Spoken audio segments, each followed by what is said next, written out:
Teacher വായിച്ച് രസിക്കാൻ വേണ്ടി തന്ന പുസ്തകമാണിത്. ഇതിൻ്റെ പേരാണ് ആനയും ഉറുമ്പും ചെന്നായയും. ബാലസാഹിത്യ അക്കാദമി പുറത്തിറക്കിയ പുസ്തകമാണിത്. ഇതെഴുതിയ ആളുടെ പേരാണ് സുജയ പി. തായാട്ട്.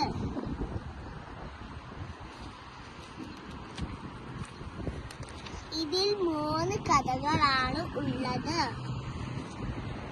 ഒന്നാമത്തെ കഥയുടെ പേരാണ് കുട്ടിശങ്കരൻ എന്ന ആന.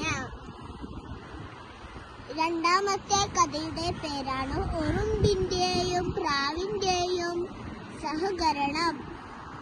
മൂന്നാമത്തെ കഥയുടെ പേരാണ് കൊക്കും ചെന്നായയും. കുട്ടിശങ്കരൻ എന്ന ആനയുടെ കഥ നമുക്കൊന്ന് പരിചയപ്പെടാം. എല്ലാവരുടെയും പ്രിയങ്കരനായിരുന്നു കൊമ്പൻ ഇവിടെ എന്ന തറവാട്ടിലെ കുട്ടിശങ്കരൻ എന്ന ആന. നല്ല തലയെടുപ്പും ഗാംഭീര്യവും ഒക്കെയുള്ള അവൻ തികച്ചും ശാന്തശീലനായിരുന്നു. കുട്ടിശങ്കരന് കുട്ടികളെന്നാൽ ജീവനായിരുന്നു. ഉത്സവപ്പറമ്പിലെന്നെങ്കിലും എവിടെയാണെങ്കിലും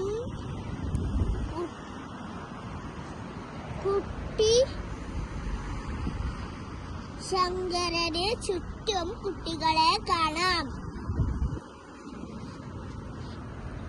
അവർക്കും അവന് അത്രത്തോളം സ്നേഹവും ഇഷ്ടവുമായിരുന്നു. അതേപോലെ പ്രിയപ്പെട്ടതായിരുന്നു കുട്ടിശങ്കരന് തന്റെ പാപ്പാൻ നീലാണ്ടൻ. നീലാണ്ടനും കുട്ടിശങ്കരനെന്നാൽ ജീവനായിരുന്നു.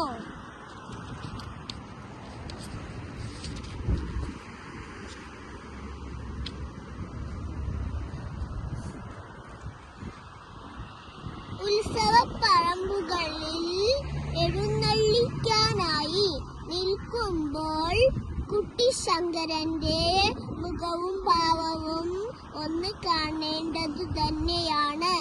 എല്ലാവരും തന്നെയാണ് നോക്കുന്നതെന്ന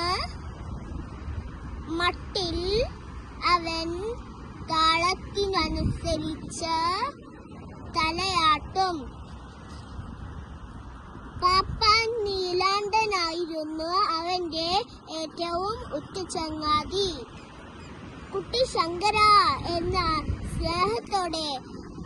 സ്നേഹത്തോടെയുള്ള വിളിയേട്ടാൽ ഉടൻ ചെവികൾ ഇളക്കിക്കൊണ്ട് തിരിച്ചും സ്നേഹം പ്രകടിപ്പിക്കും.